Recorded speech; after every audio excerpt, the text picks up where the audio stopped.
we are streaming to YouTube. We're ready when you are, Mayor McClure. I'll call this meeting of the Seward City Council to order. It's Monday, October 27th. It's 7 p.m. Chief Tyner, would you please lead us in the pledge?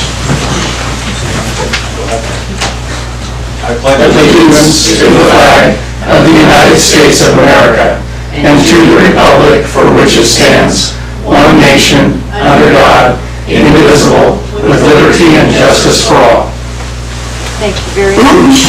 Mr. Clerk, would you... Oh, we're going to have the swearing in before the roll call. I'm in automatic mode. Okay, we're going to have some swearing in now. Yes, we have 3 newly elected officials to swear in tonight. First on the list is Sue McClure, Mayor. If you could please rise and raise your right hand and repeat after me. I'm going to go through this in small sections. Okay. I, Sue McClure, I, Sue McClure, do solemnly affirm that I will support and defend I will support and defend the Constitution of the United States, the Constitution of the United States, the Constitution of the State of Alaska, and the Constitution of the State of Alaska, and the laws and ordinances of the City of Seward, Alaska, and the laws and ordinances of the City of Seward, Alaska, and that I will faithfully and honestly and that I will faithfully and honestly discharge my duties as the Mayor to the best of my ability. the Mayor to the best of my ability.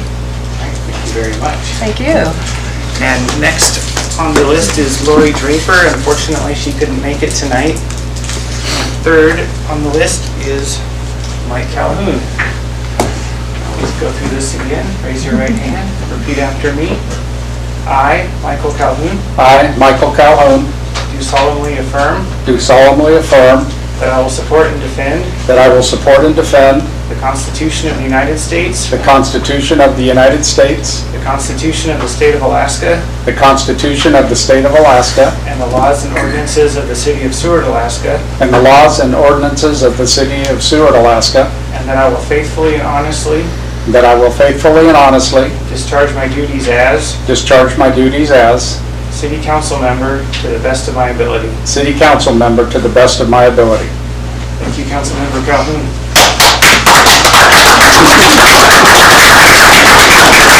Thank you, and thank you. When you're ready, Mr. Clerk, would you please call the roll?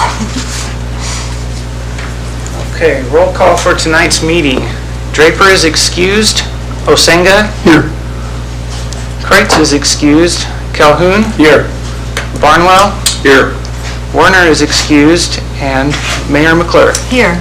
You have a quorum. Okay, thank you. We have one proclamation, and it's for Veterans Day, and I couldn't think of a better person to read that proclamation than newly elected Councilmember Calhoun. So he will read that. Whereas, since the birth of this great nation, millions of Americans have answered the call to defend our American ideals of freedom and democracy throughout the world. And whereas Veterans Day is a time to reflect on the service and sacrifice of all the generations of these veterans who have given selflessly of themselves to defend our freedom and our American way of life. And whereas the origin of Veterans Day began with the armistice on June 28, 1918, also known as the Treaty of Versailles, which formally ended the hostilities of World War I. And whereas we gathered on the 11th hour, on the 11th day of the 11th month, as we have every year since November 11th, 1919, to express our gratitude and appreciation Comes with music. for the selfless service of our veterans to preserve our rights, liberties, and privileges. Whereas our men and women in uniform have been the bearers of a proud military tradition of selfless service in both peace and war that has been passed down from generation to generation for more than 2 centuries.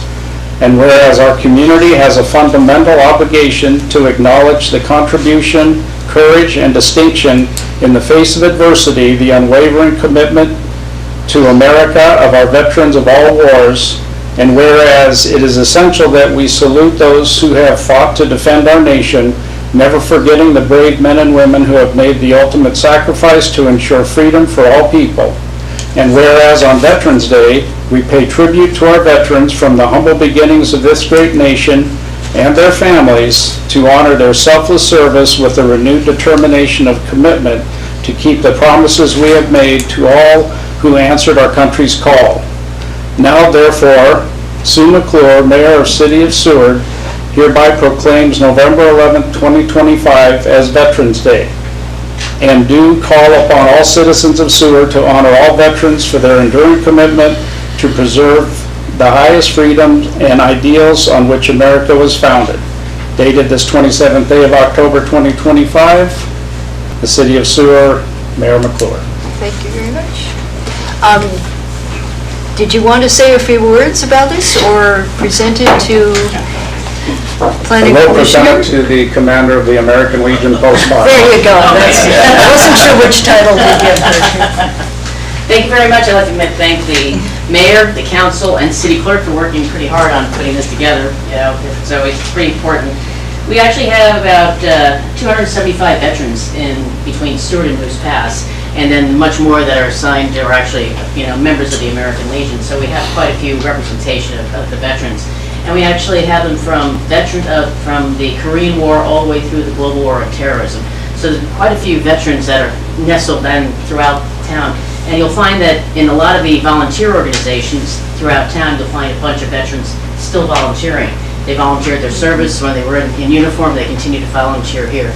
So I'd like to, once again, thank you, and I will make sure that they put this up at a prominent place at the American Legion. Thank you. Thank you. Mayor, if I may, I Yes. apologize for my telephone. Oh, that's okay, which is a good reminder to everyone else, unless you want to be pointed at, you might silence your phones. I should say that at the beginning of the point. Okay, we're now down to citizen comments on any subject except items scheduled for public hearing. There are no public hearing items tonight. If you've signed in, you'll be given the first opportunity. You'll get 3 minutes per speaker, and there's a 36-minute total. If you haven't signed in, I will take shows of hands up to the 36-minute time. So, and then when you come up, you sit at the chair there, and if you please give your name and whether you live inside or outside the city limits, just for the record. Mr. Clerk, who's signed in? There are 3 people signed in. First on the list is Evelyn Bukach. Oh, okay. Bet I know what she's going to talk about. Big mystery. Hello, my name is Evelyn Bukach. I live outside of city limits. I'm here to talk about keeping the community theater open to access for as many people as possible. So 3 years ago, I was one of the founding members of the Seward Theater Collective. I have since worked my way up as a supporting actor, stage manager, assistant director, and now I am directing The Two Noble Kinsmen, which is 2 weeks away from its opening night. I have been interested in theater for my entire life, but because we live in kind of a small town, I didn't have the opportunity to join a program that is long-term until I was 14. When I did join the theater at 14, I ended up finding a community and support that I think I was lacking for years before. We need space for the arts in Seward, and we have some lovely people that I'm acquainted with talking later tonight about keeping the theater open to access for the entire community. I truly believe that it is a boon not only to the youth, but also to the community at large. Our specific collective has goals of opening to everyone in the entire community and continuing to put on productions to support arts in general in the community going forward. So thank you very much for your time. Thank you. Mr. Clerk, who's next? Benjamin Dixon.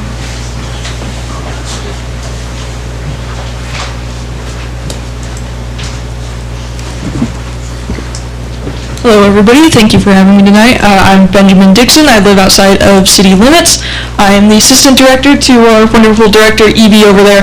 I am a part of the theater collective as well, and I wanted to speak upon how important it is to keep it open for our community and accessible for everybody. I was an actor, I think, when I was 16, I acted in the first play that they put on, our wonderful assistant director Megan put on, and then now I'm currently the stage manager. It was really important to me back then to have that community, as Evie spoke upon, with other people, especially because I was 17, because I was in my last year of high school, and it was really hard for me back then, and having the theater to have a community of people where we're all on the same page and we're all working for the same goal was really important for me back at the time. And now that I'm returning to the theater as an older member, I find so much just joy in working with the actors, and when I see it click and seeing that passion on their faces when they're acting and when they're having a good time, and it's something that genuinely feels very fulfilling in my life, and I think it's important to leave those opportunities for everybody and for everyone to have a chance to experience that. Thank you. Thank you. Mr. Clerk? Tom Tugis.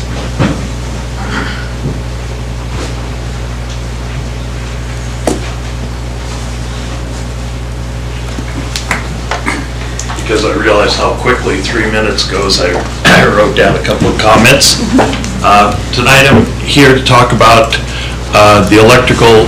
Tonight I realize that you're being asked to approve another $10.5 million investment in the electrical utility and to take on an additional $10 million of debt. 30 years ago, the Seward City Council was managing the hospital, and it was a mess. At that time, we brought in Providence to manage the hospital because they are the expertise at that, and because they have a much bigger network to spread the costs over. I believe that that is where we are currently, is our current circumstance with the electric utility. We do not have the engineering and management capabilities in Seward to run a utility. The City Council are not experts in operating city utilities, so we have had a long parade of consultants, each with a different view to guide us. I believe that we made a mistake not selling the utility to a bigger electrical operator and that has the engineering expertise and a much bigger pool of ratepayers to spread the cost over. I understand that we recently voted on selling the utility, but I believe that the reason the decision failed was because the decisions were made in an executive session and the decisions made by the council were never adequately communicated to the community. I believe that if we are part of a larger group, that our rates will be lower and more stable than if the city continues to run the operation.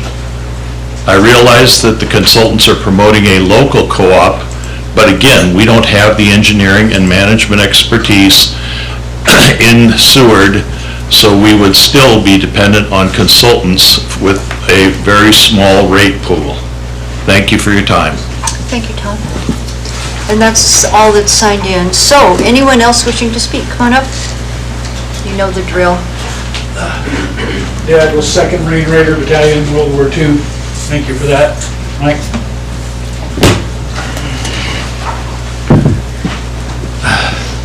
Tim McDonald, inside city limits, Seward.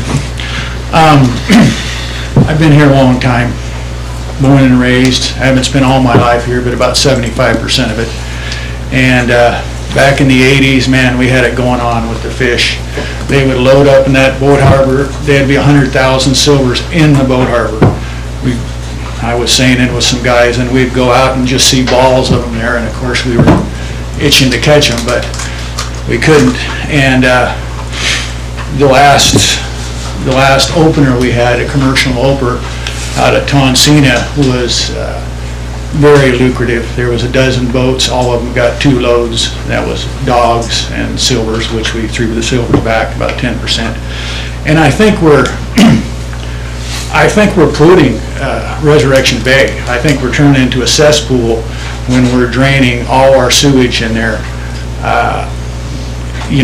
And now that we're growing exponentially, it's getting worse and worse. And there's been a lot of signs besides the lack of fish. Some of the pilots flying over see the big plume coming off Lowell Point, where we dump all our sewage down at 300 feet, which, by the way, takes about 135 psi just to get it down there. So it's pumping at about 150 psi. Now, it doesn't have to be this way. There's an outfit called Cedron Technologies. They used to be Janica Industries, and I toured their factory in Washington 6 years ago. And they were the first to use a technology that's used for desalinating salt water, evaporation technology, and they're the first, and they're using it with sewage.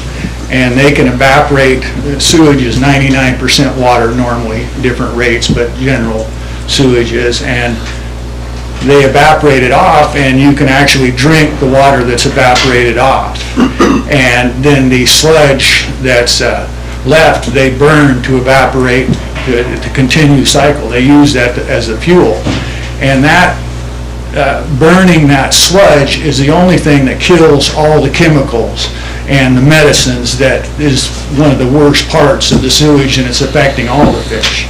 So you burn that, and then it turns into biochar, and it's actually fertilizer. So, and Cedron Technologies, you can look it up. I gave your department head that. You can look it up, and they're cost effective. They'll finance it for you, and they're the cheapest and the fastest. They have automated welders now. They have got it down.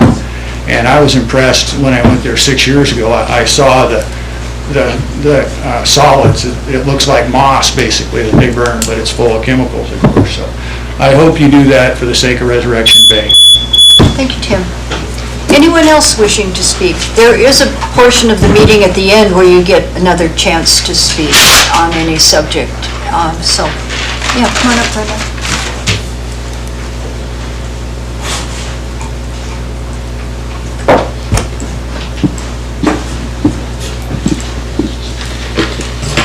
Hello, welcome new council members, one being absent. Rhonda Hubbard, Inside City Limits. I know we spoke about this, I was at the town hall meeting, it's in regards to the resolutions that are coming up, 104 and, what's another one here, 103, and looking for another $10 million or so plus to go towards our electrical project. And I did express to the staff about these cost overruns and how frustrated I was, and I hope that this dais is frustrated too.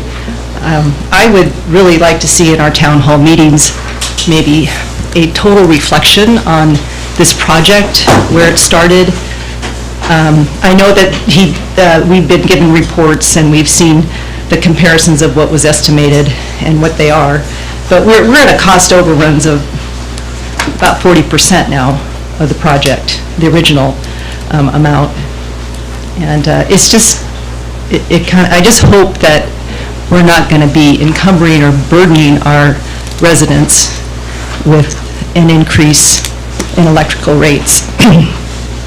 We did the 115 kV line primarily to support a potential anchor client, the cruise ship industry, to hook up to shore power. That should not be incumbent on the residents. And that's a lot of money. So we got to figure out what we're doing here with this project. I wasn't going to come down here because I didn't think maybe this is the right time. And like I said, I did express concern about this to staff at the work session, but I think the public really needs to have a nice comprehensive overview of what has gone on with this project. I'm glad that we're upgrading our lines. It has taken a while, but it's kind of turned into a Cadillac of Cadillacs, and maybe we're just getting to set up for a great sale with a great big price tag on it. I don't know, but it would just be nice that the community could have some time with staff directly and to really get a full report on this. And I hope you will be responsible for that too. So thank you for hearing me out. Thank you. Anyone else wishing to speak? No? Last chance. Okay, I'll move on to the approval of the agenda and the consent agenda. I'd ask for a motion to approve and a second, please. Move for approval of tonight's agenda and consent agenda. I'll second. Okay, it's been moved and seconded. We're going to make a couple little changes, and I'm going to ask our assistant city manager to make a comment first, and then I'll make the motions. Yeah, so administration would, we have two requests. The first one is to change the order of the presentations, to have the Arts Council one go first, just because it's a non-city entity, and then have Public Works go second. Do you want to do it? Go ahead and say Okay. what you're going to say, and then... And then administration would also like to request that Resolution 2025-103 would be deleted from this agenda, just because there's some additional work that needs to be done, and a similar resolution will be brought back to you guys in the future. Okay. And there's one more. And then we would ask to just to postpone Resolution 2025-104. Right. Thank you. So I'll make my motions here. I'd like to move to switch the order of the presentations. Just put one in the other direction if there's no objection. Okay. And then also I would like to delete Resolution 2025-103 from the agenda as long as there's no objection. And then I would also like to postpone Resolution 2025-104 to the next council meeting, which will be November 17th, if there's no objection. Okay. Are there any other changes to the agenda? Vice Mayor Senga. Thank you, Madam Mayor. I would like to add Resolution 2025-102 to the consent agenda. Okay, are there any objections to that? That's for the ladder extensions at the harbor. Okay, seeing no objections, we will do that. Anything else? Okay, Mr. Clerk, we're ready to vote. Beef? Okay, let me just shuffle a few things around here.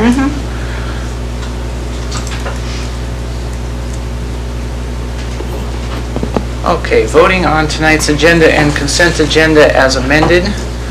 Barnwell, Yes. Osenga, Yes. Calhoun, Yes. and Mayor McClure. Yes. Your agenda and consent agenda have been approved, and on the consent agenda were the October 13th, 2025 City Council meeting minutes, the introduction of Ordinance 2025-017, approving the land use amendment to rezone 2500 Laurel Street from a resource management zoning district to an auto commercial zoning district, and 1000 Hemlock Avenue from an institutional zoning district to an auto commercial zoning district. Resolution 2025-012, authorizing the city manager to accept the estimate from Grooms LLC to fabricate 26 ladder extensions for I&T dock in the amount of $2,165 per ladder, for a total of $56,290, and appropriating funds. Resolution 2025-105, authorizing the city manager to purchase a new pickup truck for the Harbor Department in the amount of $48,408. Resolution 2025-016, authorizing the city manager to purchase 300 MCM copper service conductors from General Pacific in the amount of $34,461 for the customer-driven project at the new railroad terminal. And that is everything. You read, right. Thank you. I had to double check that. So what that means is those items that were on consent have been passed without a discussion. They've been passed if you were concerned about those. Next is the city manager report. And you'll find that on page 36 of the packet. And Mr. Bickling, do you have any things to say about that? Yes, I do. Thank you, Madam Mayor. Just as a note, Kat is out this week at ICMA, which is the International City Managers Association Conference in Florida. The Library Museum will be closed this Wednesday, October 29th, for an in-service and training. So it's just kind of an important announcement to make sure the public hears. And if for those who have not caught it, I think it was last Tuesday on October 21st, Community Development Planning Zoning had a work session on kind of the latest status update of the comprehensive plan. And they have made great progress, and there's really good turnout there. And so if people have not want to get an update, they can go ahead and watch that again on YouTube. And then lastly, last Friday, our engineers did drilling and sampling up at the Jesse Lee home property, and so we're hoping to have results back in the next few weeks here, and I will keep you posted when we do. Okay, thank you.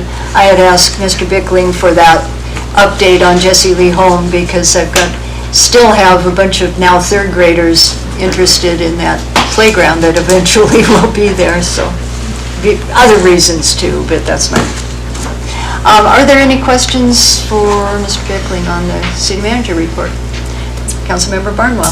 I don't know if you know this, Jason, but I just saw in there that the Sea Life Center, they're still talking about that reef, but it said the tidelands in front of the Sea Life Center. Is that tidelands, or is it only at 30, 40 feet, or can you give us any details on that? Yeah, so they are planning on doing that reef mitigation there, and so it is. They call it tidelands, but it's a city-owned water that goes out, I don't know how many, like 100 feet, but yeah, they just consider that all tidelands. I don't know at what depth that they're going to do that, but it will be coming before planning and zoning for a conditional use permit. And so just because that's the only way, like when we don't know what to do with it in code, we provide it to conditional use permit, and so an artificial reef is not something that we have in code, and so they'll be seeing that in planning and zoning if you want more information there. Okay. Go ahead. One other question, I don't think it was under your report, but I can't remember who, it might have been under the city clerks, but or maybe it was with the Public Works, but there were 96 permits for building approved this year, is that what? That would be the fire department. Oh, that's fire department, yes. Thanks. Is that true, that we had 96? Yeah, we had, there's actually 60, if I'm looking at it right now, it says 69 year to date. Okay. But yeah, we've had a lot of houses, there's a lot of homes being built up there in kind of above Doorway there in the hilltop area, and the Zimmerman developments up there. Yeah. Impressive. Okay, thanks. Okay, any other questions? Okay, moving along, we have a city clerk report that's dear to my heart. Go ahead and tell about that, Mr. Clerk. Yes, thank you. In the packet is a 4-page report from the Clerk Archives that has a list of all the City of Seward mayors from 1912 to the present. So for all the local history buffs out there, it might be worth a look. And not only am I a history buff, but my Aunt Lee was the mayor from 1973 to 1975, Lee McInerney, my mom's older sister. So I'm carrying on, it's the family business now. I have high hopes for links in, a bunch of years. Thank you for that. We've been talking about that. It's really interesting. It's on page 48 and beyond, before that, page 47 of the packet. You can see some of the names you might recognize if you're a history buff going way back to 1912. So, thank you. And we have no city attorney report, which finally brings us to the presentations. And so we're going to hear from the Seward Theater Collective and Seward Arts Council, Megan Miller and whomever else is coming up. And you have about a 10-minute time slot here, so. Do you want to do that one? Please.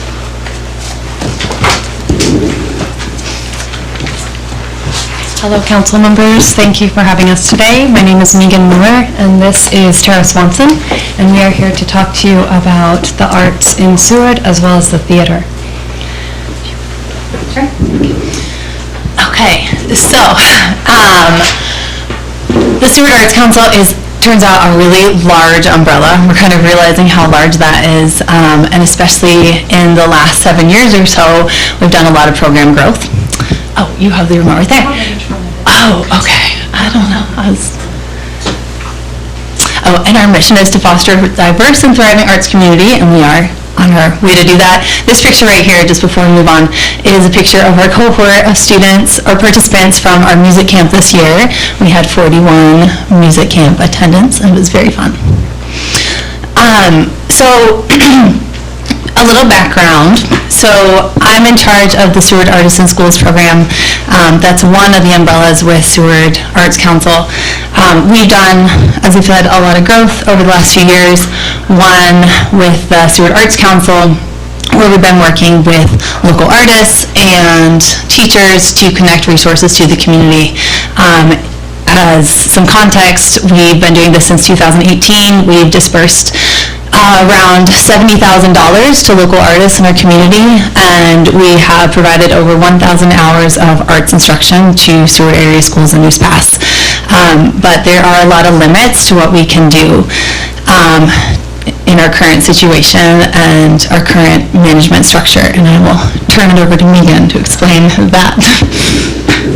So every year, our theater specifically is kind of what we're talking about today, is threatened by our budget cuts within the school district and statewide.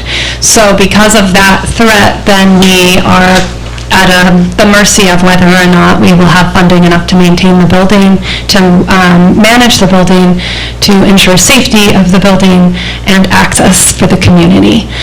So this is where we end up kind of annually. This year we are skirting through on the budget cuts of last season, what would you call it? Voting. So we could grow, and the intent is to grow. The community impact, through community impact and increased integration, program development and increased opportunities.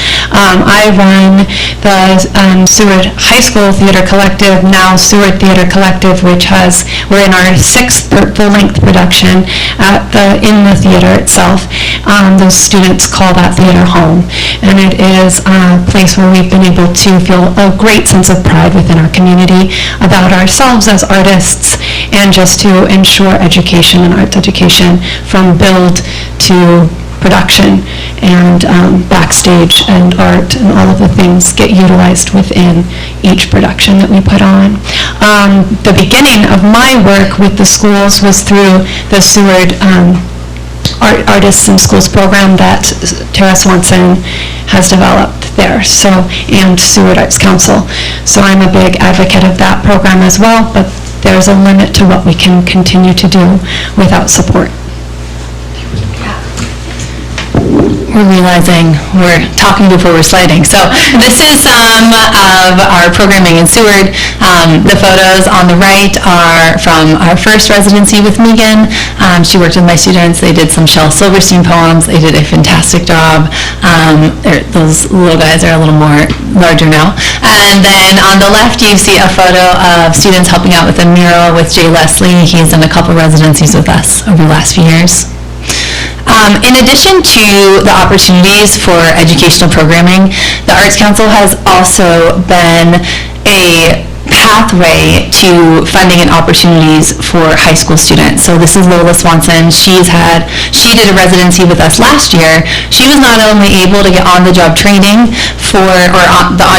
on-the-job training hours that the high school students need in order to graduate through this program, but she was also able to be paid for her time. So she is building up her career as a dancer in the schools and then also getting those hours. It was very high impact residency, and she will be doing a second one this spring with our students as well. And that is something we would like to do more of, really formalizing those pathways from our youth to our workforce within our community, and we see theater and arts as an opportunity to do that. These are some images of the shows that we've done through Seward Theater Collective on stage. You might recognize some of the faces that are behind me as well on this slide. Some of my students are here tonight. Also, some of the off-stage, backstage things that we've done through support of the community and having a home in that theater space. We've been able to we went to New York City this summer. We did another summer workshop with Seward Arts Council in the park, where we did Shakespeare in the Park. Evelyn Bukoch is directing our upcoming production, as she stated earlier. We have students from build to lights to sound, all learning backstage as well. It's quite a family. For every production that we've finish, we take the students to a live production of a show in Anchorage, and we were going to every one of the Broadway shows last year, and the year before, actually. So here are some quotes from students and ways that they have been affected by our program, and they just go on and on. They're just really lovely quotes, but one of them that's just so simple and true is, theater has affected my life so much. I've met so many amazing people through STC and would be devastated if it had to end. And another that is, it's a place where I can be authentically myself and no one judges me. And one more that I thought it would be wonderful, and it is surprisingly more. I just love these, so these are our family. Seward Theater Collective works with youth actors, dancers, artists, and leaders, and we want to expand our adult involvement as well on stage and off. Currently working on our 6th full-length production, like I said, and the last production that we did with Charlie and the Chocolate Factory had up to 60 people involved within our community, students and adults. And in the future, we hope to continue to bring theater opportunities to our community, including but not limited to a youth theater within the high school theater building that we can have called home for the last 3 seasons. The future of Seward arts education, I'm going to give that to Tara. Yeah, the roller chair. So, going back to this comprehensive plan that Planning and Zoning went over on Tuesday, and many of us talked about it within advocacy circles on Wednesday, 71 of the respondents didn't have kids, but they all prioritize arts education. Arts education is a part of how people have said they would like to move forward and shape as a community. So they have voiced that it's a priority, and we can see it. We see it in these students, we see it in the way they speak, we hear it in their preparation, we see the opportunities that are here by creating and growing this programming. We have all the pieces we need in this community to reinvigorate our schools. We need to make a choice as a city and a community to invest further in our arts and music education infrastructure. It's not just about arts and music. This is about preparedness, this is about being literate, this is about communication, this is about finding your family. And this is about preparing students through rigorous academic opportunities such as theater. And I'll turn it over to you for this one. In theater, we say yes and we need support from our community in that way, where we can not only hear that you applaud us, but also how can we all strive to keep this art going in our world here.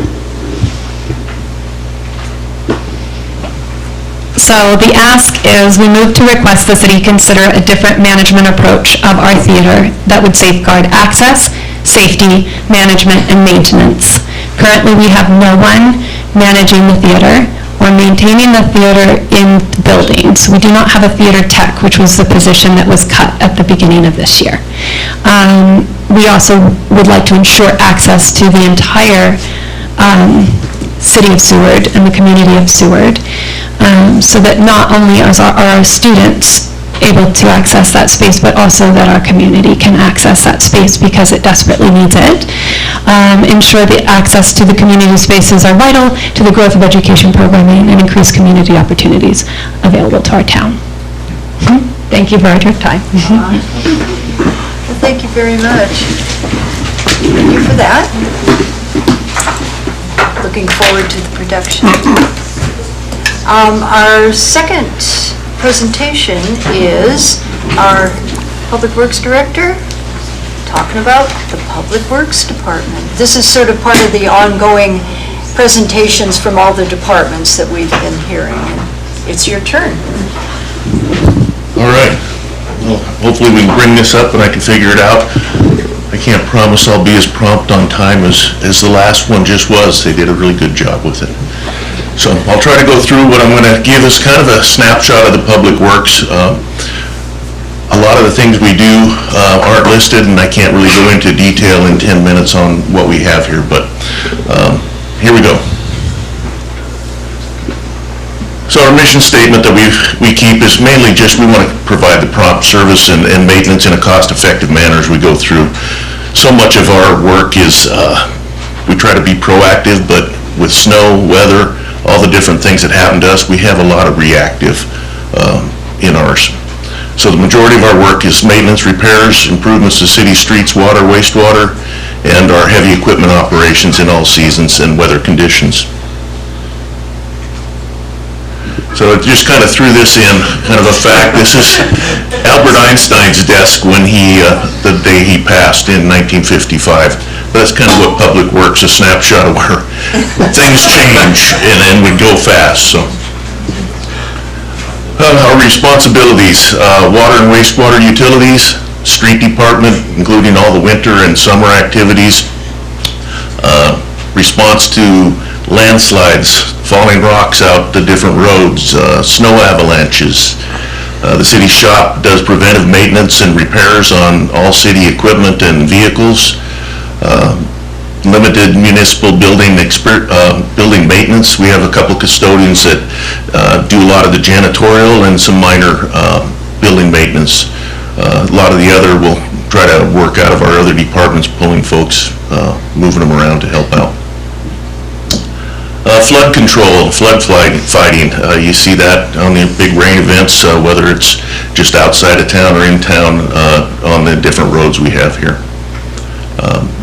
One big thing that's taken a lot of time is our project grant applications for our public works improvements. We've had a lot of success in getting some grants. By getting those grants, it certainly helps to hold down our rates for our water and sewer services, but we'll be going through some different grants to do those big projects, but we still need to go through and double check what that does to our rate picture and how to work into meters on some business areas. So this one is this is our entrance over at the city shop, the Public Works Department. Our water wastewater department put that up so we could actually be dry trying to get in and out of the building sometimes. And I was told they were disappointed it wasn't in the slideshow, so I put it in there. This is your Public Works Department. There's a dozen of us and plus our custodians over here at City Hall Annex. And right behind me, Mike Kinney is here. He's our street foreman. He's a big part of what we're doing over there. So different departments we have. Public Works consists of the building maintenance, the custodians there. We operate water utilities and the wastewater utility departments. We have both of those here in town, and then we have separate water and sewer, water wastewater utilities across the bay over at the Spring Creek or SMIC area on that side. The street department gives you a list of how many folks we have. When you look at the water and wastewater utilities, there's 4 guys doing everything for all of our water and wastewater. Paperwork we're running through the office also, but same on our street department. With just 4, it's a challenge trying to get everything done that we do out there. City shop, Rudy, one shop foreman, but mechanic, but he kind of leads the dance through that whole shop building as vehicles come and go and scheduled in and scheduled out and moving what needs to go to Anchorage or what gets done here. And then Neth is our Public Works technician. Admin does lion's share of paperwork and really keeps me going. And then myself. So we maintain about 31 miles of paved and unpaved roads. We have about 28 plus miles of both water and sewer, water mains, sewer mains. We maintain the full city's fleet of vehicles, with the exception the electric does a lot of they do their own maintenance on most of their equipment. We provide snow removal and sanding for safe roads in the winter and perform limited building maintenance. So here's our custodians, Dave and Chuck. They work mostly out of the City Hall Department and Annex and kind of work around doing a lot of the janitorial and light fixes. We do the daily mail for the whole city, gets picked up every day and dropped off every day for the incoming and outgoing mail. This is nice to see the janitor closet organized and just easy, and they've got everything in its place and just doing a great job with it. Chuck's been a great addition to us. Our water wastewater utility department, this is our water treatment plant. This was built in 2015. Prior to that, we have 4 wells that feed this water plant. Those 4 wells each had their own treatment using chlorine, gas chlorine, and just had the dangers of what was there with it. Everything now goes through this building and through the holding tank. We have a hypochlorite generator system, which basically makes the chlorine out of salt and water. It's a pretty neat process. This is the inside of that building, and you can see the size of the pipes as it comes up, pushes through the system and out through the large water tank. We have 4 water storage tanks in town. That one, we have 2 up Little Canyon and then 1 up Gateway. And then everything as it comes out through town is going to be, it's all gravity fed. We pump up to the Gateway, but other than that, that Gateway tank up high, then it gravity flows down. That fills all of our fire hydrants, does all of our municipal water to all the residences and businesses. There's your Little Canyon tank. The one on the right's 400,000 gallons. We refurbished that one. The one on the left, it looks the same, but it's actually only 200,000. That one's on for replacement this next spring. We'll have it out to bid. Some of the work we do out in the streets, this is the water crew repairing a main, whether it's summer, winter. Here's one that is just not a lot of fun, but we still got to get the water fixed if it's a water main that breaks from different things. Earthquake could be underneath there to go.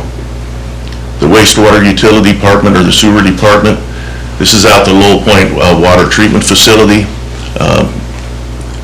From outside the fence, as you're driving by, you see that.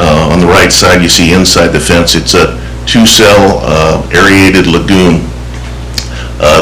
This is the air bubbles as they're coming up, treating the water. The air keeps the microorganism bugs, which eat up a lot of what goes through there. Then it works its way through the back end, comes over to the other side, the finishing pond, and then back out. Our lagoon's 22 feet deep, 30 million gallon capacity, up to 1 million gallons a day that could go in there. We don't hit that high. Usually our peak in the summer is about 800,000, but what goes in is about the same. So it's about a 30-day retention in that lagoon. This is where it was drained on this what kind of looks you can see in there where all the air is getting pumped through. The far end on this left side is what we call biodomes. They treat with fine bubble and with ammonia and just helps clean the water before it goes to the other side. But you can see 4 guys down in there. Not a fun deal to be down there repairing. Every year we do an annual sewer line flush. We work through town. Seward, if you kind of look at just the town as you're driving through, there's kind of a continental divide, I guess you could call it, on about Jefferson.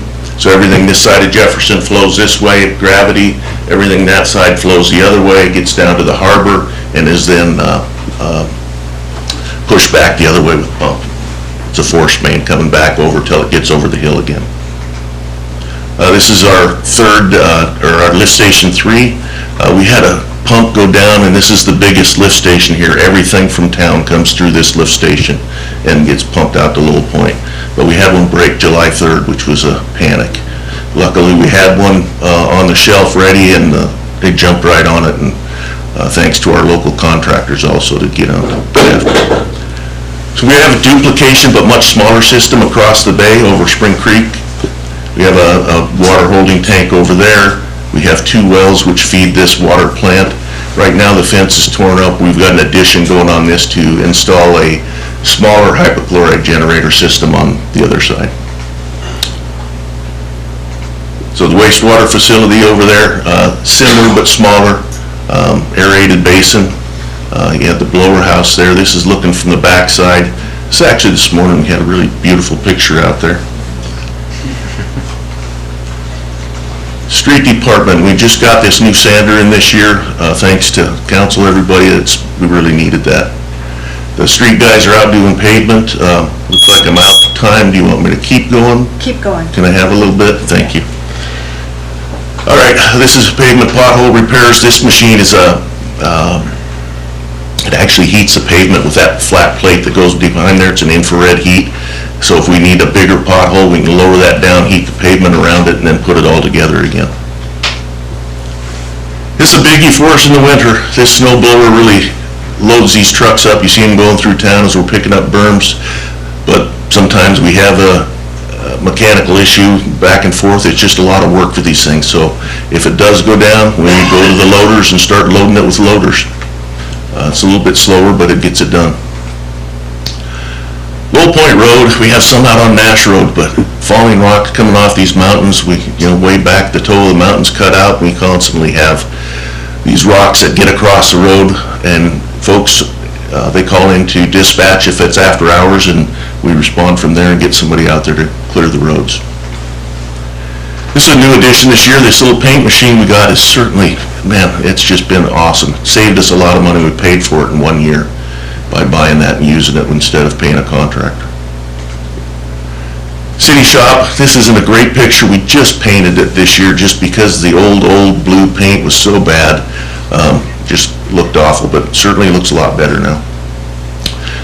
Rudy, our mechanic and our shop foreman, repairs different vehicles in there. We have a tire shop in there just trying to keep up with all the city's tires.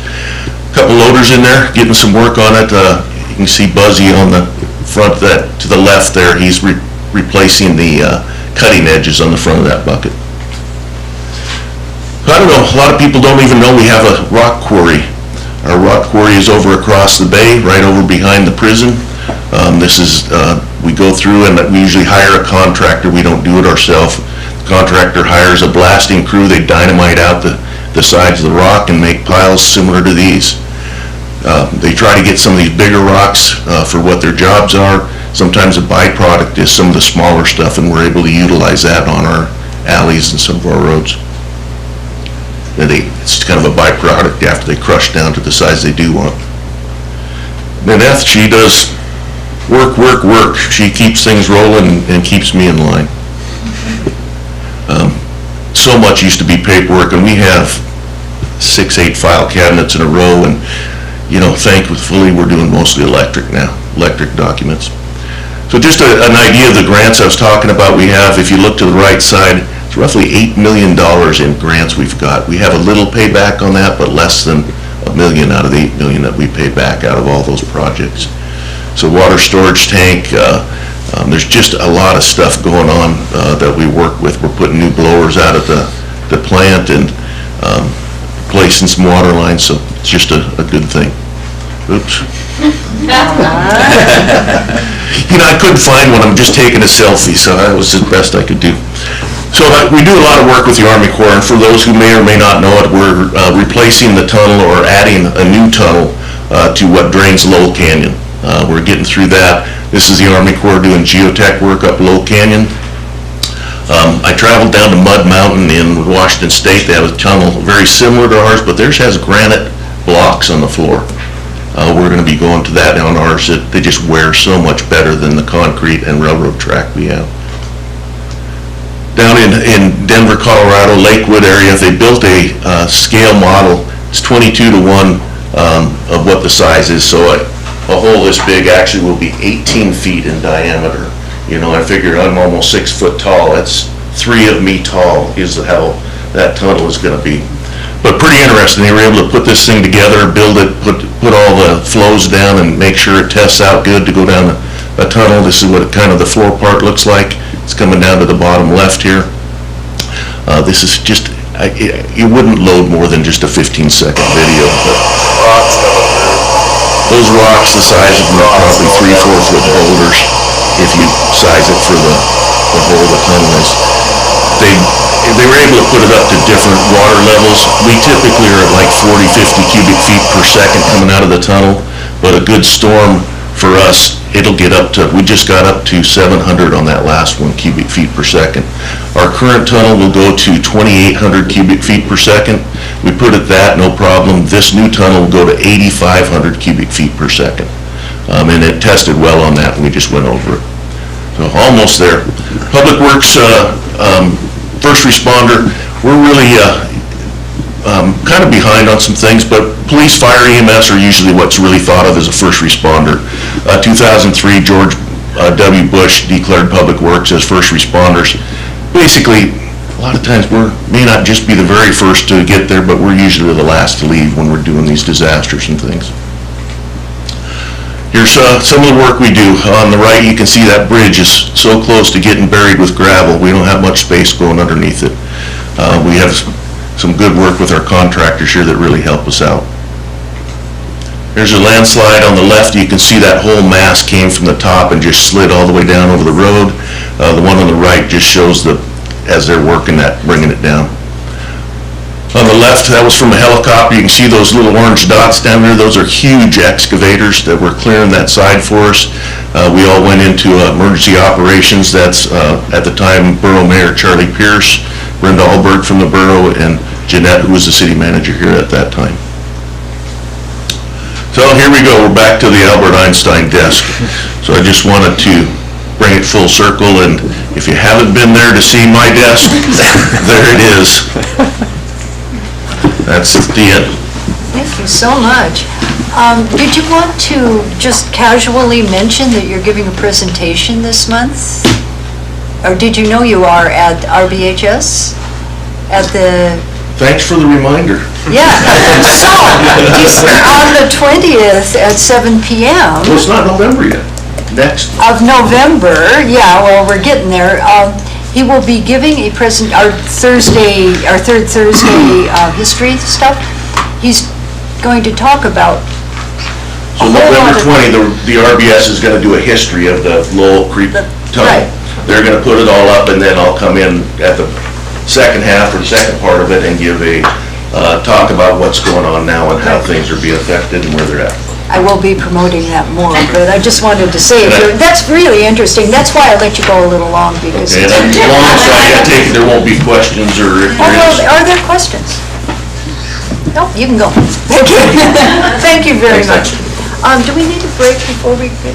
No? Okay, so let's move on to the actual business. We have a resolution, Resolution 2025-100. And when you're ready, Mr. Clerk, could you please read that? Resolution 2025-100, authorizing the allocation of $240,680 from the general fund for the city's cost share of water and sewer infrastructure improvements on Hemlock Avenue and appropriating funds. Okay, I'd ask for a motion to approve in a second, please. I'll move for the approval of Resolution 2025-100. I'll second that. Okay, moved and seconded. You'll find that on page 51 of the packet. Mr. Bickling, would you like to speak to this? Yes. This is actually kind of it falls in three parts, and this is some work that both community development and public works worked on, but I will have community development director Danny Munich come up and speak to this, and the next one as well. So. All right, thank you, Madam Mayor, City Council. So this resolution is the first of several dominoes related to the land swap, which is included in your packet today. And so the packet also includes the associated replat resolution, a purchase and sale agreement authorizing the land swap, and a rezone ordinance introduction, which will come up for enactment at the next council meeting if today's resolutions are approved. And so it might be helpful to start with the big picture before focusing on this specific resolution. About a year and a half ago, the city began discussions with the owners of 2405 and 2413 Seward Highway, two lots located across the highway from the airport just south of DeGraff Road. Some of you might know them as the former Gillespie property, regarding a potential land swap. And the city owns the lot immediately to the south of theirs, and by exchanging equal portions of these lots, as seen on page 56 of your packet, the city gains improved access to the snow dump, and the private owners acquire land that is more developable. Currently, the northern portion of the private lots is subject to an aviation overlay zone, which, due to its proximity of our airport runway, limits building height and overall developmental potential. And so if the land swap proceeds, the southern portion of their new lot would be outside this restriction. And right now, the current plan is to provide some sort of multifamily unit housing option, which is one of the city's urgently needed missing middle housing options. And last August, City Council was briefed on this potential land swap during a request to authorize negotiations, which Council approved following receiving an affirmative recommendation from the Planning and Zoning Commission. And the commission has also approved the replat, which is the following resolution, and made their zoning recommendation, which was introduced today. And so that brings us to this resolution, which is about the financial piece of this whole land swap. And so essentially, the city and the developers will share the cost of installing utilities down Hemlock, servicing the private lots to the north of Hemlock and the city-owned lots to the south. And so we view this as a win-win. On the private side, the developers would not be able to afford the full utility installation on their own, which would just delay development of this land for the foreseeable future. And then on the city side, these utilities are going to need to be extended down Hemlock soon anyways, due to the accommodation of the future fire hall location. And so by partnering, the city saves a significant amount on that utility installation, and the private owners can move forward with the development, which will ultimately benefit the community by providing much-needed housing options. So yeah, that's what I got. Thank you. Did you have anything else to add to that, Mr. Beagle? No. Okay. Yes, Councilmember Barnwell. Danny, can you just, I was a little confused about what's the advantage of the city splitting the cost of that development? I mean, why are we spending $250,000 on developing that area if it's a private developer that's really getting most of the benefit? Well, they're benefiting because they own the lots to the north, but they can't afford this on their own, and so if we don't partner in this and do this utility installation now, the city's going to pay double that when they install the utilities to accommodate the fire hall location, because the south of that city-owned property is right now the proposed location for the new fire hall. Okay. So that's the main benefit right there. So if we didn't do this, then when and if we built the fire hall there, we would have to pay quite a bit more money to get the utilities into that. Yeah, essentially double plus whatever the increased rate would be whenever the city would decide to do that. And we're also accruing from tax, from selling our utilities to these new, say, condos. We're actually benefiting from that. So Yes. I guess there's a win-win on that. Okay, thanks. Okay, other questions? It sounds reasonable to me. Okay, are we ready to vote on this? Appears we are, Mr. Clerk. Voting on the approval of Resolution 2025-100. Barnwell, Yes. Calhoun, Yes. Osenga, Yes. and Mayor McClure. Yes. That resolution has been approved. Okay, and our other resolution that we need to look at is Resolution 2025-101. And when you're ready, Mr. Clerk, that's a longer one to read, but you need to read it. Resolution 2025-101, recommending Kenai Peninsula Borough approval of the preliminary plat of 1000 Hemlock Avenue, 2500 Laurel Street, 2405 Seward Highway, and 2413 Seward Highway, exchanging an equal portion of city-owned land with privately owned land and vacating interior lot lines to create two new parcels to be known as Tracts 5B-1 and 5B-2, Forest Acres Subdivision, Seward Gateway Properties. Okay, thank you, and you'll find that on page 81 of the packet. I'd ask for a motion to approve in a second, please. I'll move for the approval of Resolution 2025-101. I'll second. Okay, and it's been moved and seconded. Mr. Bickling, that I know what you're going to say. Right, yeah, I'll have Community Development Director Danny Munich come up and speak to this one also. Thank you. Be short and sweet since I did the big picture for the last resolution, but this is just the replat that would authorize the land swap agreement, so just kind of exchanging the portions of land that would be swapped out. Could you just, for the people that might not be tapped into this, why do we have to ask the borough for permission to do that? Do you know? Why do we have to ask? Yeah, why does it have to go through the borough? Oh, that's a good question. Maybe you don't know. The borough has to approve all land replats within the borough. Right. So, yeah. I just wanted people, I could have said that, but I just wanted people to know. Yeah. Having dealt with the I knew borough. that. I mean, the question does come up. If it's in the city, why does the borough have to? Because we live in the borough and it's the greater form of government. Okay, questions? Yes. I just like picking on Danny, so. Yeah, sure.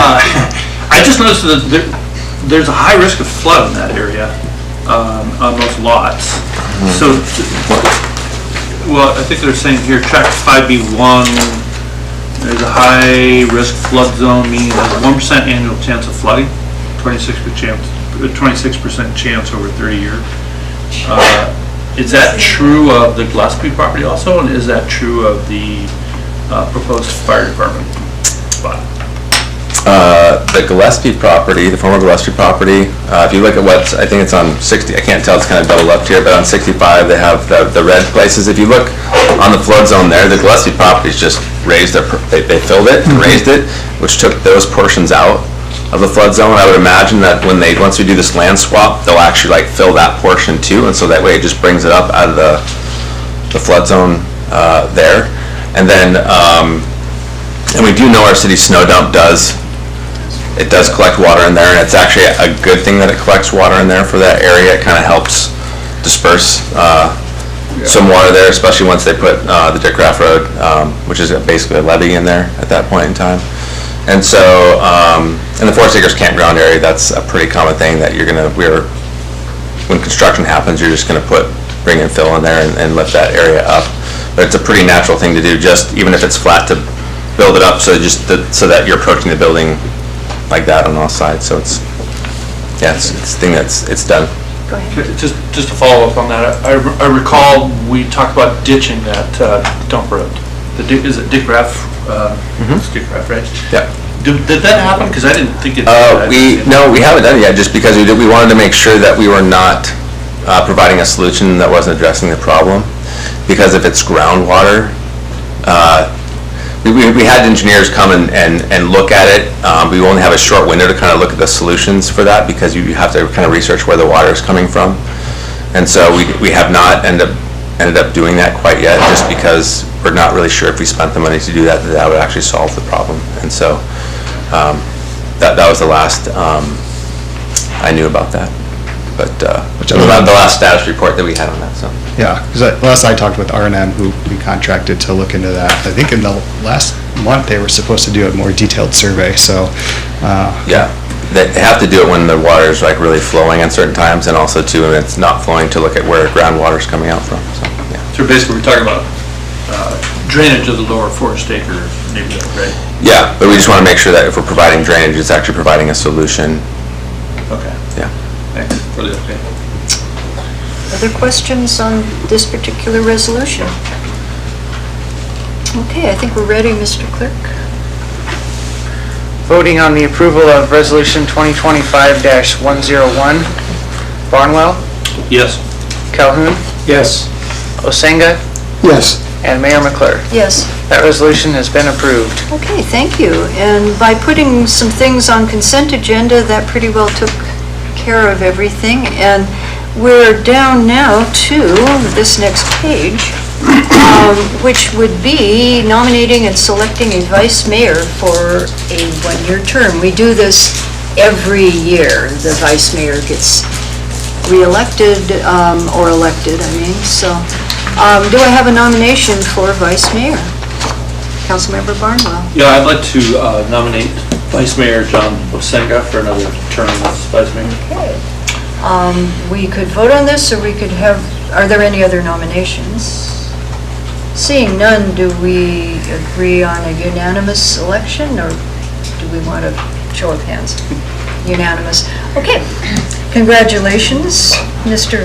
Honorable Vice Mayor. There's a history to that term, so, for one more year.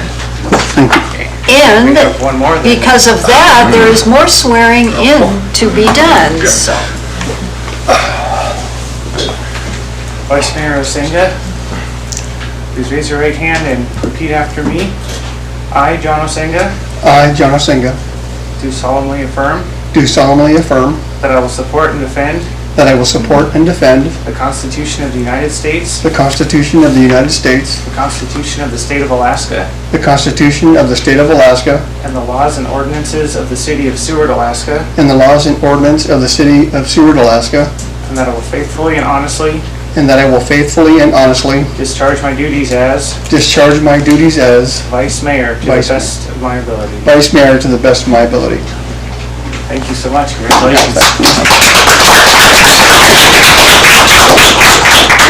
So in the next 3 years, as mayor, I might miss one meeting again. He had to chair one meeting in the last 3 years, so it's not a real active job, so, you know. You did a pretty good job, though. It is a good job, yeah, so, and you do it well. All right, that brings us down to, I should mention, because we've changed some meeting dates, our next regular meeting will be on November 17th. They're generally the second and fourth Mondays, but we moved it to just have one meeting in November. So that'll be announced over and over and over, but I don't want people to get confused. And we're now down to citizen comments, and this is the time, once again, where you can speak to any topic. There's no sign-in. I'll just take shows of hands, and each person is limited to 5 minutes. If you want to be the first, that was the first hand I saw. All right. But,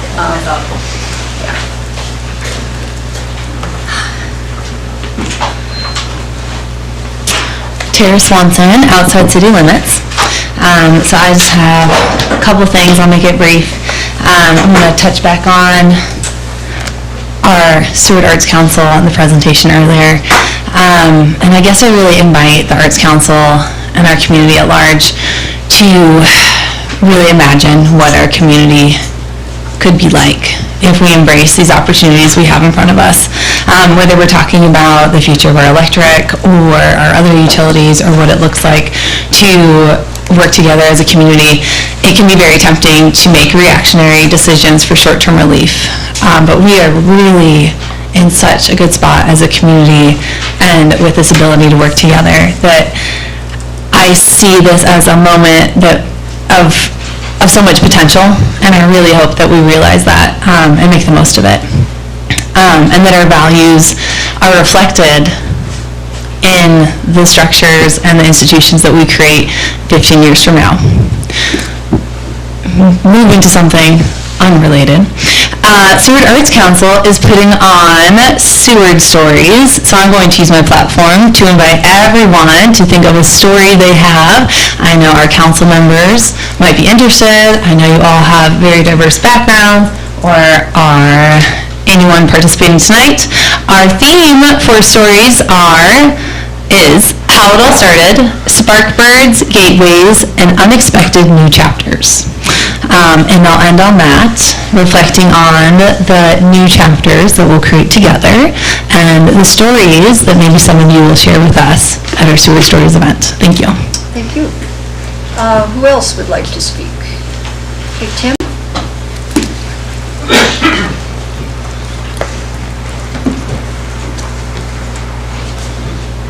Thank you, Madam Mayor.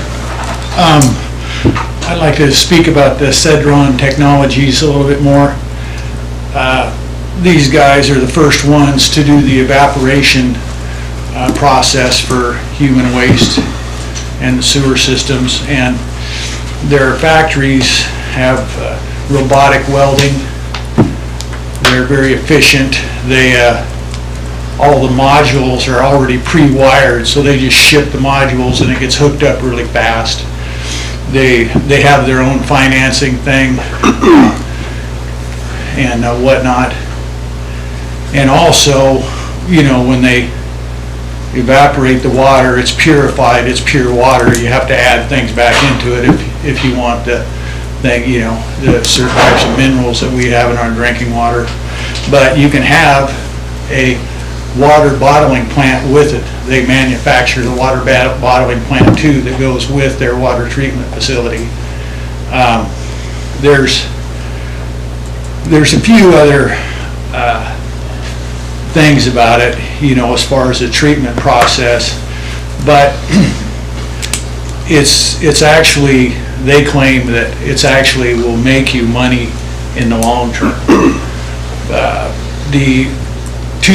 I think it was 2 years ago when we cleaned out the waste pond, there was a couple hundred truckloads of solids that settled out of our waste facility, and we trucked it all away. Well, that stuff's, all the chemicals are in it, they're still active, they stay that way. And with this system, of course, they evaporate out the water, and the solids that you have left are burned, at a couple thousand degrees, and that kills all the chemicals, pathogens, and everything.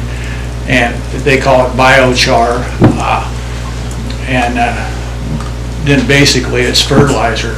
It's high nitrogen fertilizer that doesn't have any harmful chemicals in it. It's been neutralized. And I think for the sake of Resurrection Bay in the future, that we're on the cusp of massive growth right now, and we're going to have more and more cruise ships. They just launched the 1,200-footer. I don't know if they're coming to Seward, but they said they're coming to Alaska this year. And that ship, between the crew and the passengers, has about 20 people shy of 10,000 people on it for capacity. One ship. And you got to remember each ship, and I'm guessing that they're about 10% of the problem, and our sewage is about the other 90% of the problem. But definitely Resurrection Bay has been degraded in the last 20 years, 30 years, as our population, our vessel usage, all of that goes up. So it's something that's cost effective. The city's sitting on a lot of money right now. We can afford it. And for the future, we don't want a dead bay. All the other ports in the world, that's what they have. Those bays are dead. There's no fish in them. And at one time we were quite the fishery and wildlife things here. It's been degraded dramatically, and that's why it is. You can't take a pure waterway and dump hundreds of thousands of gallons yearly, hundreds of thousands of tons, are probably closer to the fact, and expect that it's not going to have effects. Seward is not only a nursery for our salmon species, all 5 species. Our kings are pretty low, but we have them. But a mile south of Lowell Point, you've got a gray cod fishery. You can go out there, and as you go, a quarter mile off the beach fishing, you'll get different sizes of them, different classes. It's definitely a fishery. Every year you go out there, you catch gray cod that are this long, and millions of them.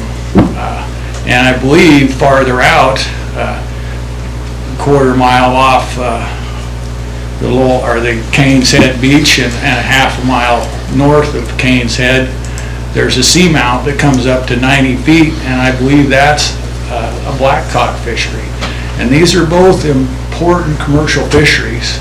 And I think we need to check with the Sea Life Center and have them start taking fish samples that are native samples in our bay, and see what the profile in is for chemicals and stuff like that. And it's something we need to address now before all this super growth comes and we start getting more cruise ships and more people. We need to do it now while we're ahead of the game a little bit. Thank you. Thank you, Tim. Anyone else wishing to speak? Come on up.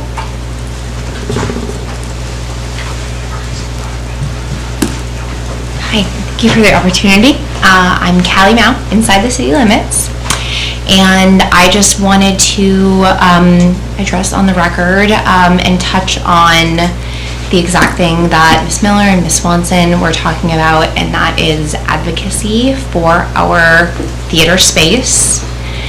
And as not only a member of the Seward community and as a parent to children in the Seward community, but also as a Seward Arts Council member, I think that access to the arts in Seward is not just wanted, but needed, especially for our youth. I can sit here today and say that being heavily involved in the arts community, throughout my youth, whether it was choir or orchestra or theater itself, it shapes young people. And I think that in order to give more community members a higher level of access to the arts and different forms of art, I think the more that we can do that, the more that not only children but also adults can see a way for themselves to be involved in art and take up a role that is needed to continue to spread it. And, with city management and just making that space more accessible, I think that art within the community can only grow and flourish. So just wanted to thank you for your time. Thank you. Anyone else? Come on up.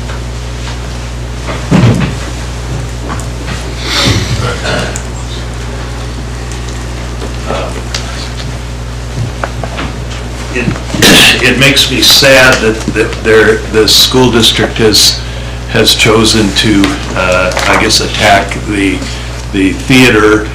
We've been dealing with this issue for a long time with the Seward swimming pool, and it really comes down to our need to put pressure on the legislature and the borough to fully fund education, because they use it. What makes me sad is that they use the pool and the theater and the arts to pressure the community, to pressure the borough and pressure the legislature.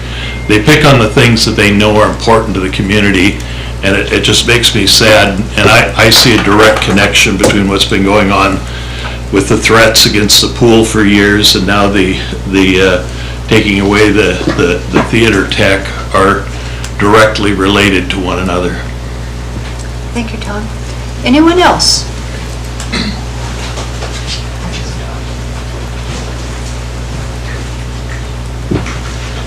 I am Marley Dixon from outside of city limits, and I'm a part of the high school theater collective. The theater means a lot to me because it has contributed to how I interact with other people. It has made me more confident in interacting with my peers, and most of the people I've been in theater with have said that theater has only improved their livelihood here in town. I believe education goes beyond just your typical math and language arts. A lot of people really value their art education, be it art or theater or music, any kind, and I think it would be a shame and a loss to the entire city if we lost the ability to do theater, and I know I would definitely be very upset about it, and I would lose a large part of how I interact with other people socially if I were not able to continue in theater. Thank you. Anyone else?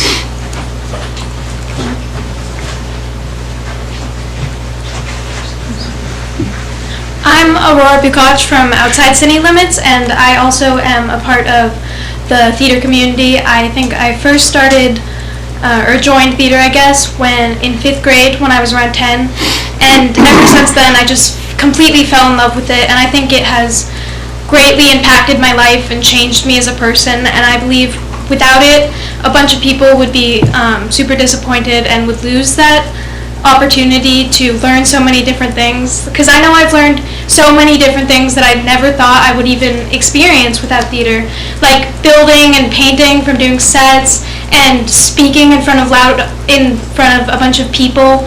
And I think in general arts are really important for everyone, and I think it'd be really sad if we were to lose that. Thank you. Anyone else? Come on up.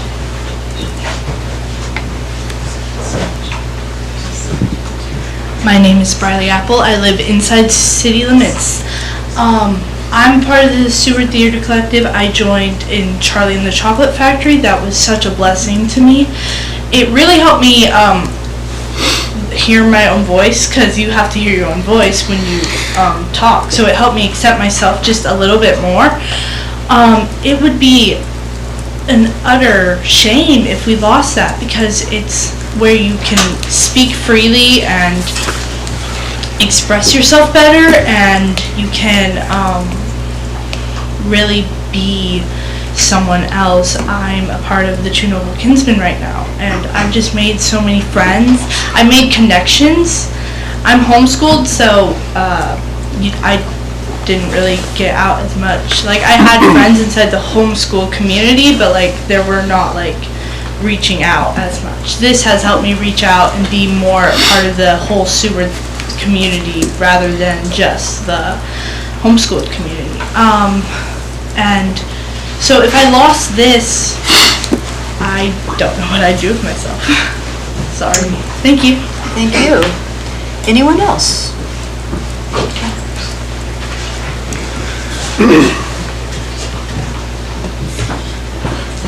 Hello, I'm Benjamin Dixon, outside city limits. I just spoke again, but I wanted to speak on what just happened with all of our actors there. Something that I think is really important in theater, and I told one of my actors, is the weight is lighter when we live together. When we work together, we can do pretty much anything, which I know sounds very pretentious and theater of me, but I think we just saw that happen in real time, where one of my actors, Marley Dixon, just walked up here and talked to you all, and gave the confidence for Aurora to come up here and talk to you, and gave the confidence for Riley to talk to you, and I think that is the very essence of theater itself, is all of us working together with one goal, and I think that is incredibly important to keep the theater open, so that we can not only teach that to our youth, but build a community where we're all working together to help each other. Thank you. Thank you. Anyone else? Come on up. Good evening, my name is Jan Bukach. I'm a self-appointed resident set builder for the high school plays, and I agree with everything that everyone said tonight. What I wanted to add to the conversation was I've really seen during the winter time that the theater adds a lot to the community as a whole, as in having things to do for the community, and every play that I've been to, I've seen most of the dates sold out. They've raised a lot of money for the theater to support itself, and overall it just gives everybody something to do in the middle and fall and springtime, and brings the community together. So I just wanted to add that to the conversation. Thank you. Thank you. Anyone else? Okay.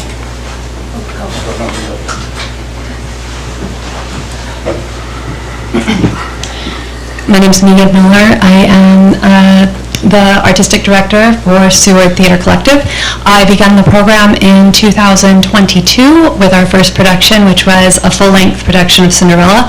I brought theater to Seward because I saw a portion of our students and our community that didn't have an outlet for a voice and a place to speak as themselves. And I feel that through the work that we have gained in the theater, we've been able to give a lot of students that. My concern with the theater itself in the building is that we have a light board that's from the date at which the theater was built in 1979, and the cost of replacing that would be actually electrical as well as the board itself, so it would be a larger feat that the borough is not able to afford. We have curtains that are not able to be replaced because the borough cannot afford these. Our light fixtures are only reachable on ladders, and we have a ladder that isn't safe to stand on. We are at a place right now where we really need help to keep the building and the structure available for our community, and it's a gorgeous theater space that I think I studied theater, I did study theater, and I've performed in many, many theaters throughout the Bay Area and Los Angeles, and been in many spaces in New York, and I'll tell you that our space is a gift, and I hope that our community will safeguard that gift, and that is my call. So, thank you. Anyone else? Sure. All right, Danny Munich, outside city limits. Jason mentioned it before, but if you haven't had a chance to watch it, I really encourage people to tune into our planning and zoning work session from last Tuesday. We spent an hour discussing the survey results and the town halls, the public engagement piece of the comprehensive plan, which is this visionary document that the town is putting together. And he already covered it, but I just was fascinated with all these comments about the support of the theater and the arts. I just wanted to share a couple of things real quick. One of the questions we asked in the surveys was, what are the things about Seward that contribute to its identity? And not surprisingly, 4th of July and Mount Marathon race was that #1 response, but by far and away of all the responses, #2 was the arts. People really value the arts as integral to the identity of Seward. 80% of the respondents say they participate in arts and cultural activities, and even with that high participation rate, 60% said they want to see more. And so if that is interesting, there's a whole bunch of other data and information that we shared in that presentation, and the plan that we're developing as a result of public engagement will help this town, not just the city, but its organizations kind of make decisions on how they move forward in the future with funding and support for things like the arts and theater. So I just wanted to share that tidbit. Thanks. Thank you. Anyone else? Okay, seeing none, I'll bring it back to council and administration comments. Mr. Bickling, would you like to start? Yeah, I just have a quick comment. One is I'd like to welcome back Mayor McClure and Councilmember Calhoun. Looking forward to working with you guys. And also, I know she's not here tonight, but just welcome to Councilmember Draper as well. So, Okay, yep. thank you. So, Councilmember Calhoun, why don't you start? Thank you, Madam Mayor. I just want to say it's good to be back, and I appreciate everybody that have given me their support for another term here. I think we've got a lot of things that we need to work on, some really good things that are happening that we can push forward, and then obviously some things that I wasn't aware of, because I don't live in that community or have children or something in that community, but I think I've gotten some good information from folks speaking tonight, and I really appreciate that. I have some ideas, some things maybe we can work on, so we'll do that. Congratulations to our mayor for her re-election, and to our vice mayor. It's good to work with you guys again, and I'm not going to say too much more. My first meeting back. I do want to say thank you to the administration, to the finance director for responding to me in such a rapid manner with some of my questions before this meeting. Some of the things that happened that we didn't get a lot of discussion on,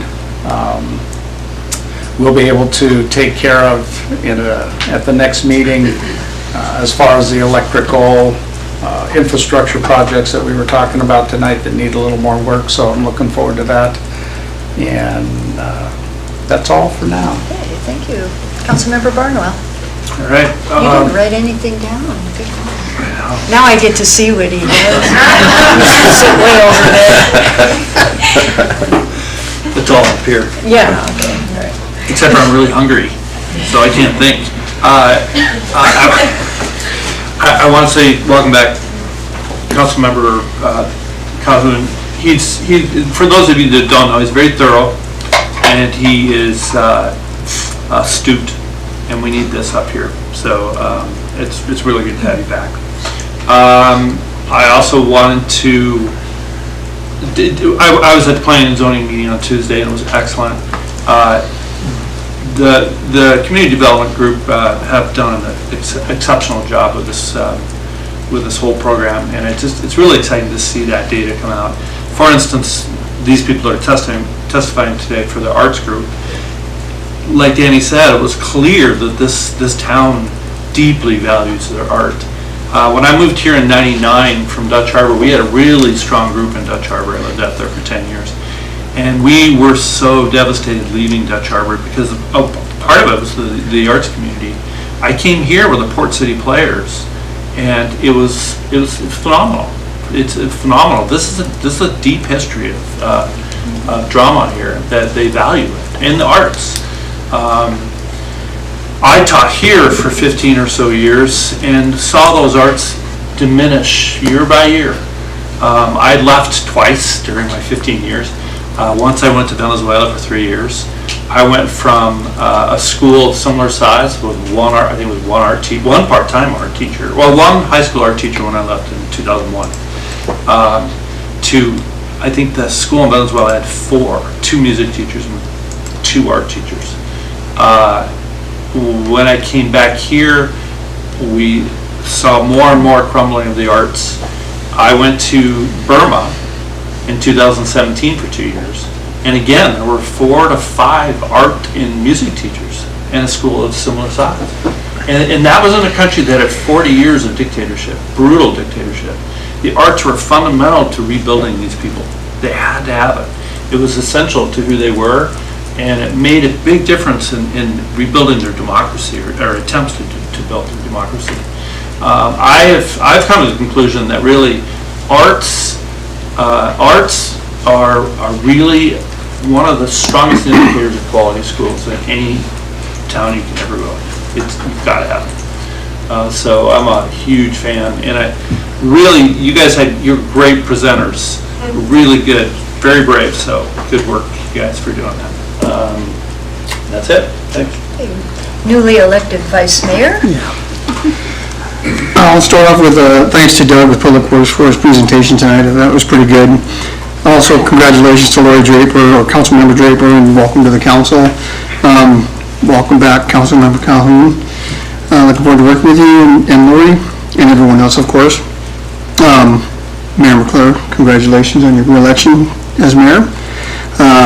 Thank you for the vote to be vice mayor. It is an honor to work with you in that position.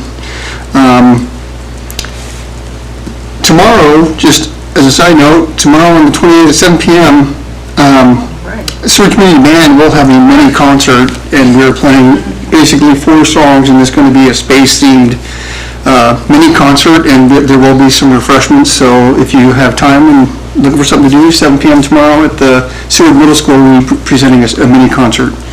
And have a happy and safe Halloween. Okay, thank you. Well, I've got a lot. I try to talk quickly, but it was remarkable to hear from all the people speaking about theater. When I grew up here, we had band and choir. We had the Music Trails concert sponsored. We had Port City Players. I remember seeing Blythe Spirit when I was, I don't know, probably middle school, and I actually loaned a record I had of the song that's in Blythe Spirit to the play. I thought that was really cool. And I've watched it decrease. My area is more the music than the theater, but I totally understand, and we'll be talking about that. I had a neat thing happen. The city manager and I had a pretty extended lunch with a delegation of about 10 people representing tourism in Greenland. And there's a town there about the size of Seward that's actually on a area where the ocean freezes up in front of them. So their cruise ship industry is very limited time-wise, but they're trying to figure out how to plan ahead, because they're wanting to, as things are warming up and this and that, they want to plan ahead to, balance their place with the increase of tourism and cruise ships. And they were traveling around the state, so they were in Ketchikan and Juneau and Hoonah and a few places that have this. That was interesting to be able to share what we've done and how it looks. Also, I've got a thing coming up. Dana Paperman at the Senior Center has asked me, and I'm going to be doing Mondays with the mayor. We'll have coffee at 10:30 on Mondays, at least for the month of November, if seniors want to come and just chat. I've been going up there a lot for lunches, and there's been a lot of chatting. So I have to tell you, the seniors that come to the Senior Center are very interested in what's going on here, as are the folks at Mountain Haven that I go talk to. So there are demographics here that really want to be a part, and I'm excited to be able to do that. I want to welcome back Councilmember Calhoun. And eventually, next meeting, I'll be welcoming Councilmember Draper. And also, I want to remind everyone that the Halloween stuff is beginning. So Friday's the big day. There is school, and then there's all sorts of stuff. Saturday, there's the trunk or treat later on, and things go on. And so just watch out as you're driving. It's very dark at night, and kids are out there, and just have a safe Halloween. And I'll give one last shot if anybody has anything else to say. Well, I got the two of them. Now, if you don't know the history, these are the ones that usually have something, but guess what? So, yes. I will say, I just wish that Councilmember Calhoun would have just ripped that Band-Aid off and just had a bunch to say tonight, like he normally would. Instead of being nice. You just wait, yeah, okay. Anything? It's the honeymoon. And I'm hoping for a bigger representation of council members at our next meeting. And with that, I will adjourn us at 8:39.